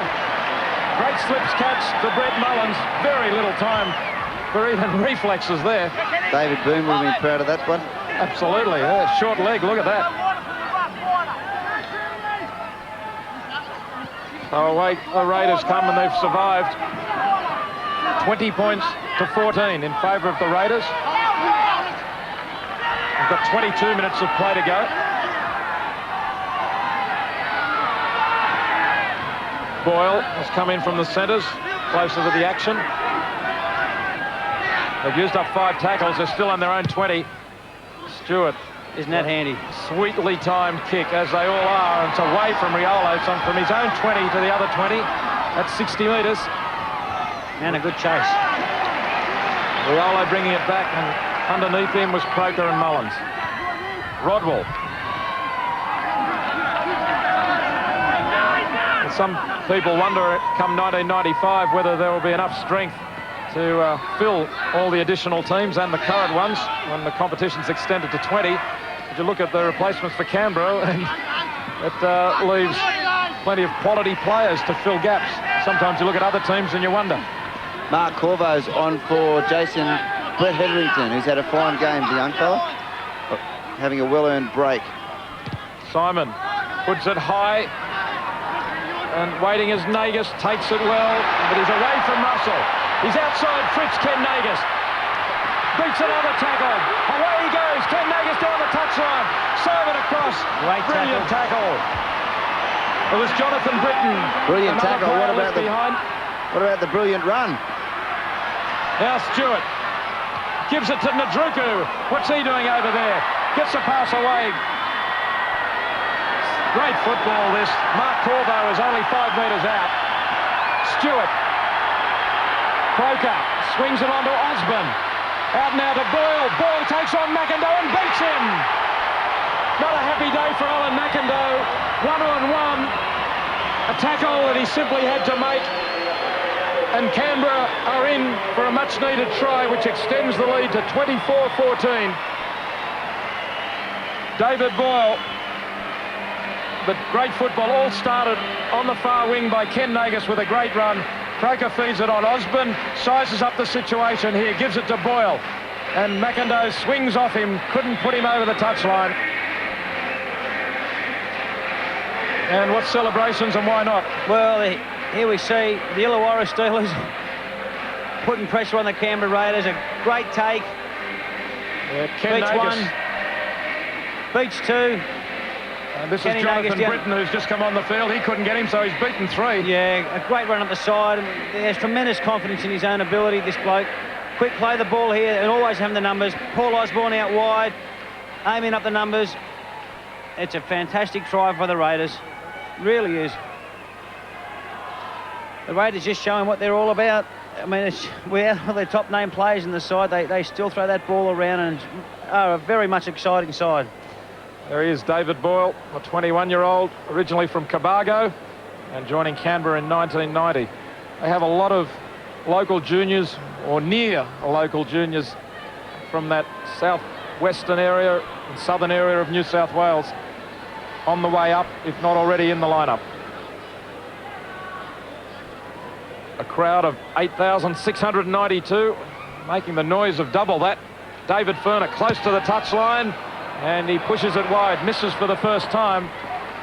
But Canberra have snuck away to a 10-point advantage now. It's 24-14. Well, they're always in trouble after that great run by Ken Nagus. Simply across the back line. Croker, big Paul Osborne looming out wide. As you said, Alan McIndoe very disappointed with himself. That tackle could just about say goodbye to the Steelers' hopes in 1993. Well, that missed tackle. We see a bit of trouble there with Rob Wishart on the sideline, Jacko. What's the problem there? Well, I'm just trying to find out what's wrong with Rod. He's in a little bit of pain. We'll get back to you shortly. Go on you, Fatty. Canberra now with their tails up and using up the replacements. This is Corvo. Well, Ken Nagus and Noah Nandruku would have to be close to the 2 best buys of the year for any club. Absolutely. I think there'll be a few chief executives going over to New Zealand and seeing if there's any more where they came from. They were discovered in the Pacific Cup over in New Zealand, but originally certainly Noah Nandruku from Fiji. Ken Nagus hailing from Kyogle in northern New South Wales. But they've developed these players. They haven't they didn't have all the talent when they first arrived, or Nandruku might have. And now a penalty with Canberra offside in front of the kicker. The kick was a very flat one. Rod Wishart's done his hip in and he won't be back this afternoon. Well, that's a major blow to the Steelers. It's unlucky here. I thought he was onside at all times. Well, it looked like it. Yeah, I agree with you. He can't believe how quick he is himself, I think. Once again, those flat crossfield kicks, the referees have got to be careful whether they're onside or offside. The Steelers have to throw the ball around. They have to risk things now. They have to go for broke. They need 2 tries to catch up and a goal. They're only 25 metres out. It's Skiffaliti. Out now for Pinchinelli. Izzard pushes away from one. Grant Izzard with a fine run. Only 10 metres out. The defence hurrying back. A big back line for the Steelers. Simon. Russell got a pass behind him. That held them up. Now Riolo goes without it, and Ricky Stewart bursts clear. Can they chase him? He kicks for Mullins. Mullins racing for it. That goes Britton as well. Mullins will win the race and scores a try, which should seal the victory. And Brett Mullins showing tremendous speed, but he'll go back and thank Ricky Stewart. Mullins was screaming on the far wing. Stewart picking up the loose ball, racing downfield and showing good speed himself. But Mullins screaming for it, and Ricky Stewart decided to kick rather than pass for him. Here it is, clumsy football by Illawarra. 2 bad passes when they were on the attack. Mullins was onside, and he streets them here, Brett Mullins. He is really scoring tries this year. That's his 6th of the year. What a great option here we see, Warren. We see the Illawarra Steelers under a bit of pressure from the Canberra defence, moving up quick. Bounces up beautifully for Ricky Stewart. Ricky pins back the ears, goes for the try line, knowing he can't make it himself. A great option. He had no other option but to do that for a meat pie. And there we see the ever-present Mullins for a great try, a great Raiders try. They've all been great here this afternoon. Both sides, both the Steelers and the Raiders. Just a beautiful game of football. And there's the celebrations for Brett Mullins, who was a reserve for the New South Wales Origin team this season. He is a speedster, and he makes the most usually of playing outside the likes of Stewart, Daly, Meninga. Today, Stewart's the only one there. He still laid it on for him. Well, Warren, he just knows when Ricky Stewart's got the ball in his hand, just anything can happen. Now Furner just missed his first goal this game. He's played well too this afternoon. And this one a little handier to the post. It's only 14 metres in from touch. And still no wind to worry about. Shadows stretching right across the field. And Ferner adds the extras, and you would have to think the Steelers are sunk. It's 30-14. Well, the Steelers really have only got themselves to blame. A drop pass. Ricky on the spot, as he always is. Great awareness now. He knew Mullins could outpace the rest of the Illawarra team, so he put it on the boot. And this bloke can run. I'll tell you what, he'd almost beat me over 100 metres, this guy. What a great try. He's a great athlete, Brett Mullins. There aren't too many people, Jacko, who can run as quick as they possibly can and kick at the same time. There isn't many, and he's one of them. Yeah, he's got all the skills, Ricky Stewart. Now, Nadruka, he hasn't scored a try today. That's unusual. Went very close once. Paul Osborne off alongside Brett Hetherington. They worked very hard. Get off it, Paulie. As Corvo hits it up, if we look at metres and time, Canberra on top metres gained, 1,500 over Illawarra's 1,360. And Canberra have had more ball, and David Furner's cut through again. Croker's inside him, but Riolo manages to make the tackle. Furner bounces back to his feet. He's only 20 out. The Steelers have to be careful they don't get embarrassed here today. Stewart hunts wide again. Belcher's up there, very hungry. Puts a kick through, it rebounds off both of them. Izzard can't handle. Referee says 6 more tackles, and it's the Raiders' ball. 2 rebounds rather than knock-ons. Everything going right for the Raiders here, Warren. Illawarra short on the far side. Canberra looming up again. Here goes Stewart. Holds the pass up, but it was put down by Stone. So Illawarra. That's the beauty of watching the Canberra Raiders. I mean, they know they've got the game won. They don't shut up shop. They just keep on keeping on. And here we see Ricky Stewart trying to put a play on. A momentary release of pressure for Illawarra, but the problem for them is they're down by 16 points. John Cross hasn't given up on the task yet. Pass look forward. Play on from the ref. John Cross has been one of the better Steelers players here this afternoon. There hasn't been a bad player out in the field there. Just some crucial missed tackles have really been costly for Illawarra, as they were early in the game for Canberra. The Canberra sliding defence has really countered the Illawarra attack, especially out wide. We know what sort of strike power they have got out wide, but Canberra's sliding defence has frustrated Illawarra. Here's John Simon running off David Walsh, 18 metres out. Last tackle now. Rodwell. Dummying to no one, really. He needed some more runners. There was no one around. Last tackle handover. Before the game, Tim Sheen said that Canberra had been working very hard on their defence this week. You would think that there's so many new faces in the line that attack might have been the priority, but he worked on the defence, and as Jacko was saying, that sliding defence has worked to perfection. That's for sure. Very interesting situation now. Where's Tim Sheen's going to put all these Australian players? Yeah, bit of competition, isn't there? I think they'll get back in. Dale Fitz bursts away. Hasn't been on the field long. And away goes Nagus. Only Riolo in front of him. Ken Nagus. Can he get there? Riolo desperate. He can't get in. Nagus, what a try. Well, we might have discovered another Noah Nadruku here. Ken Nagus showing exceptional speed. Very elusive. He made a great run a little while ago in the lead up to a try. This time he's gone all the way himself. All started back here with Dale Fritz. He burst through Skiffalini's tackle. Chased down by Cross. Gives a perfect pass away to Nagus. Riolo allowed Nagus to get on the outside him. He showed him the line, but while he grappled with him, he couldn't hang on to him. Nor could Britton stop him. Great try, Ken Nagus. Here we go. Ricky Stewart. Here's the big play. The big missed tackle here. This bloke has confidence in himself. He just takes on Riolo. I mean, that's a big feat in doing that. And Riolo, thinking that he had him, legs still pumping away. And there it is, a 4-pointer, and the crowd just go berserk over these two wingers. 3 tries in 9 minutes to the Raiders, and Dale Fritz, he wasn't picked in first grade today, and that must have stung, because I'm sure he regards himself as a first grader, even with all the internationals out. He couldn't get back in the side after being dropped for disciplinary reasons last week, but Nagus, born in Bundaberg in 1973, a young man with a big future, if that's an indication. We'll be drinking plenty of it tonight.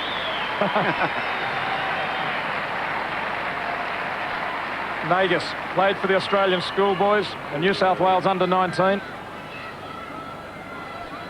David Furner must have plenty of confidence the way his team's playing. Not an easy one. Well, it's just points in the bank.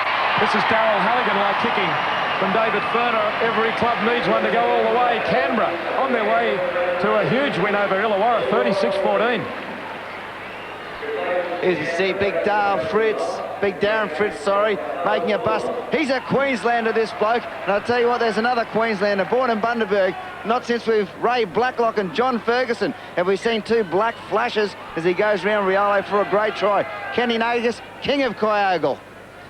I bet you they're cheering up there too. Away go the Raiders again. Albert Fullerby has the ball. All of the reserves getting a run now from Tim Sheens. He must be very satisfied with this win, coming into it as underdogs. And I tell you what, Warren, the Raiders haven't finished yet. We could see 40. Yep, they're hungry, and there's still 9 minutes of play to go. And Ricky Stewart pops it through. He'll regather. He was interfered with. Still play on. Stone tries to tow it ahead. Referee Waters found a knock on. I thought it might have been mainly feet in there, but he's closer than we are. The crowd don't like it. They want to see more tries. Is there a hand in here? Stewart reaches for it with the boot. Here's the one that he says is the knock on. Oh, well, didn't quite see it. Well, Warren, 2 weeks out of 2, I've tipped the losing side yet again. Yeah, you've still got it, Benny. Yeah. No wonder the Tigers are going so well. There's Croker. Benny, you should start back in the other team. When Balmain are playing. What do you mean? He does already. Here's Pinchinelli. Well, I got to admit, I've only got 1 out of 2. I've got 2 out of 2. I backed the Bears last week and the Raiders this week. And I thought you still had brain damage, Jagger. Now, Illawarra, well, they must be a shattered side. They'll have to dig deep just to play out the rest of this half with enthusiasm. As Brett Goldspink has a go. Skiffality. And even when you look through this Canberra side, you just can't still see an outstanding player amongst the whole lot of them. They've all played well. A kick ahead from Simon. McIndoe challenges, but... Well, Ricky Stewart, he must have seen the video of this game before he turned up, because he's been everywhere. He seems to know where the ball is going. He knows where the gaps are. He knows where to kick. He hasn't been a one-man band, but he sure has led the way. Well, he is the captain. He's an inspirational player. He's been outstanding, has too, as the other experienced players. We mentioned Gary Belcher. Paul Osborne, while he was on the field, I thought had an outstanding game and really paved the way for this win. Yeah, he certainly did a lot of hard work early in the part. Belcher knocked over by Rodwell. The Raiders aren't short of good captains, are they? They've got Mal Meninga, Laurie Daly and Ricky Stewart.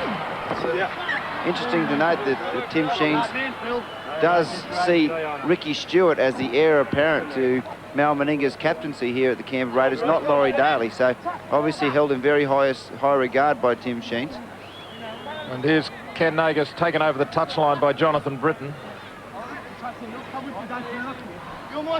Scrum packing 35 metres out from the Raiders line.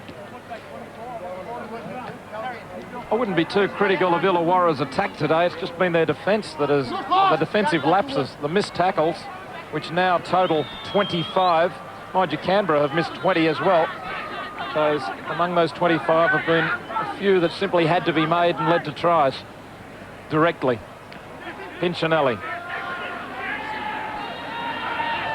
And this is a pretty good Illawarra side. We've said how close they've gone to a number of wins this year. But this is going to be a very costly loss today. Walsh to play it. It's terrific. We've got the Steelers next week. We've got the Raiders. Riolo working it wide to Simon. Craig Simon on the field. 10 metres out now. A wild kick across field. McIndoe. He's got Pinchinelli with him. A pass inside, and Brett Rodwell will scoot over. Well, that is his 3rd try in a beaten side for Brett Rodwell. So a reward for persistence for him, but it really wouldn't bring much joy to their hearts. 36-18 now to the Raiders with 5 minutes to go. And a wobbly old kick earned a try here. Wasn't anything to be too proud of, but McIndoe did well here. He showed the ball on the outside, and Rodwell inside as all the defence converged towards the winger. Yeah, well, here we see an opportunist try a poorly directed kick, but when there are players and you have options, anything can happen. As we see, we've got a player on the outside, we've got a player on the inside, and there it is. A great four-pointer and 3 tries, and very well deserved to Rodwell. And one more look at it as the kick put across field by Brett Goldspink. He'll say it was a planned move, that. And Alan McIndoe did well. John Simon to shoot for goal. And the crowd hoot as his kick goes wide. Nothing too much has gone Illawarra's way. Well, the crowd has certainly got value for their money. 54 points here, Warren. So we see this try, a bit of a consolation job. Lottery as his kick goes up. Alan McIndoe, pretty good work here by Macca. Dummies on the outside. Brett Rodwell in for 3. A hat trick. Probably a hat trick he probably won't want to remember for the rest of his career. I haven't scored 3 tries in my life. Boyle with the restart of play. So Illawarra will remain on 12 points. They started the game in 8th position on the ladder. But the top 5, with Canberra in 5th place on 16 points, will move away from them. It's going to be difficult to catch them. Not impossible, but very difficult. Simon goes wide, and Fritz can't reach it. The pass was too far away from him. Manages to get back. Now Goldspink will put the kick up for that try. Bill Dunn.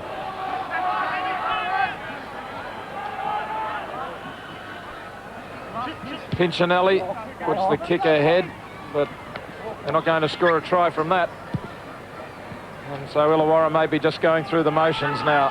They know that they've lost this match. They only scored half as many points as Canberra at this stage.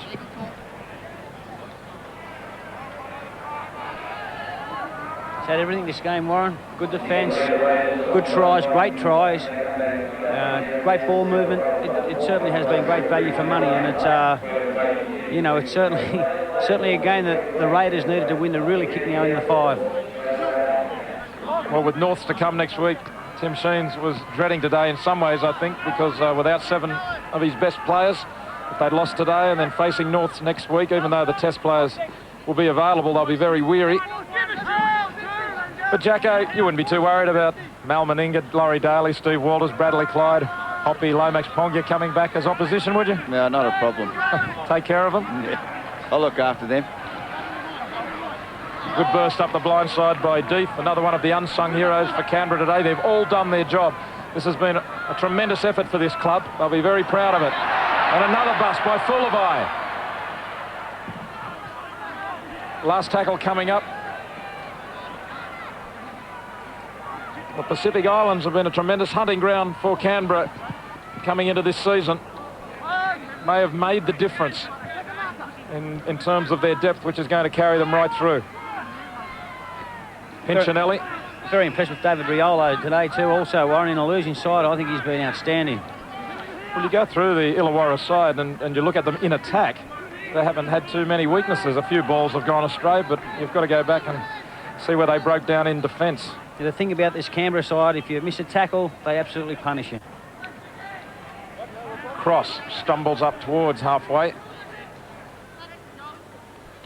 In fact, if we look at the error count, we can see that losses of possession are even, 4 apiece, and additional handling errors. Well, Illawarra have made 2 more than Canberra. Well, there you go. I think that just tells a story for the Illawarra Steelers this afternoon. They can't take a break. Here we see they have to try things and just forward. What do you reckon, Jacko? Oh, there wasn't much in it. I'd like to have him selling me carpet. Very pleased, Tim Sheens there.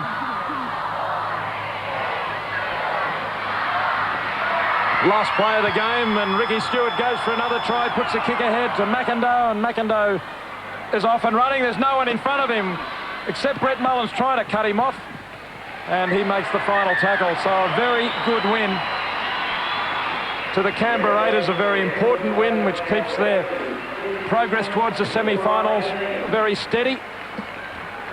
But a disastrous loss for the Illawarra Steelers.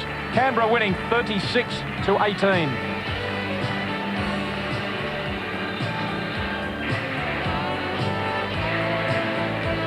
And we can find out who was Benny's best today. Yeah, this bloke, Ricky Stewart, he had everything today. His defence was first class. He led by example. His kicking game, oh, well, there's none better in the business than this bloke. He's set up a couple of tries, his long passes. Just a totally thorough, great game by Ricky Stewart. The complete footballer? Absolutely. This bloke's got everything. Very unlucky not to be over in New Zealand. Yes, and Alan Langer knows he has to stay on his toes, but it's been a great team effort, a great club effort by the Raiders to win both the first grade and reserve grade here. And why not clap the crowd? Because that crowd got right behind them in the first half. When they were down, when Illawarra took the upper hand early on, the crowd lifted. The administration started playing the green machine, and together the roar of the crowd might have just helped inspire them. The players were certainly giving it their best shot, but early on, while they went close to scoring a couple of times, they didn't get over the line. It was Illawarra who scored the first couple of tries of the match and looked as if they were set to go on with it. Other outstanding players I thought were on this afternoon. Jason Deeth, David Fern played outstanding, I thought. Brett Mullins, always there when there was needed a try. And David Riolo, as I said earlier, David Riolo, Wishart Wallace, who was on, and John Cross, who I thought was excellent. I think we can go down to Peter Jackson now. Well, Ricky, tremendous effort, mate. I saw the look in your eyes when you walked out. It's a big game for the Raiders today, wasn't it? Yeah, Peter, it was very, very big. I mean, it was one of our main games this season with the boys away, and you know, out of the two games that they were away, it was very important to try and get, you know, two, or we got the one win. It was disappointing last week against Newcastle, and we worked on that. We used that as a bit of, I suppose, a bit of a psych up for this game because we went so disappointing last week. Tremendous game by yourself, setting up a couple of meat pies. You like that role as captain, don't you? Yeah, well, I don't think it's here for. Well, I don't think I got the job for much longer. Big George is back next week, and I was only filling in and enjoyed it.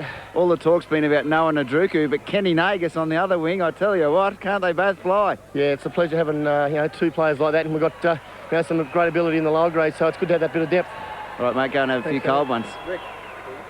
It is going to be hard to find places in that Canberra lineup next week, isn't it? Croker scored 2 tries, one each to Stewart, Boyle, Mullins and Nagus. Furner kicking 6 from 7 for Illawarra. Rodwell with 3 tries, a great effort individually by him to finish them off. Wishart 3 from 3, but 36 points to 18.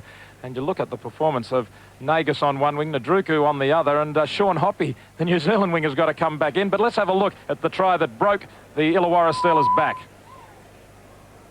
Fritz bursting upfield, breaking tackles, and here comes Ken Nagus. And if Sean Hoppy can run, and Rod Wishart can run, and Alan McIndoe can run, they're all great wingers, but well, Ken Nagus, a player of the future. We can go back to Peter Jackson. My good mate, Gary Belcher. Badge a lot of pressure on you and Ricky this afternoon, the experienced veterans. Yeah, actually, we didn't come up with the points last week against Newcastle, and we were pretty disappointed, and I think all the young guys really lifted themselves, and we got back to basics. It was a great win. And the Illawarra Steelers, in that first half, they put 12 points on you, and then all of a sudden, bang, bang, bang, 3 tries just before half-time must have boosted the confidence. Yeah, I think it sunk the boot into them a bit, but when they scored the first 2 tries, they looked a bit arrogant. They looked like they expected to score 30 or 40 points today, and we weren't really happy with that, and I think we showed them we can play. Congratulations, mate. You're not looking too bad after all. Thanks, Ash. Thanks to Gary Belcher and Jacko down on the field. But they're going to celebrate tonight, aren't they? And why not? They played a great game of football. Yeah, Warren, it was just a professional game right through from number 1 right to the reserve bench. The Canberra Raiders, you know, when they're hot, they are certainly one of the greatest sides to watch on whether it be a spectator or be on TV. It's a pleasure to watch them play. Do you have any feeling as to why Illawarra haven't won the matches that they should have won this year? Well, Gary Belcher there himself said that they seem to be a little bit arrogant now. Which surprised me. It surprised me too, because Illawarra got off to the first 25 minutes. They were absolutely outstanding. They were dominant in every facet of the game, and they just seemed to shut up shop. They missed a couple of one-on-one tackles, and the Canberra Raiders, with their support here, really grew. They grew a bit, and they grew in their confidence and overall stature in the game. And I just think any opportunity came about, they punished them with a 6-pointer. Well, the Raiders are certainly a threat to this year's competition. There's no doubt about that. And I tell you what, the top teams in the league this year are very, very good teams. Real quality in the front runners for this year's competition. Let's have a look at the rest of the round. Coming up, Manly versus Brisbane. MMI Insurance and Telecom Mobile Net.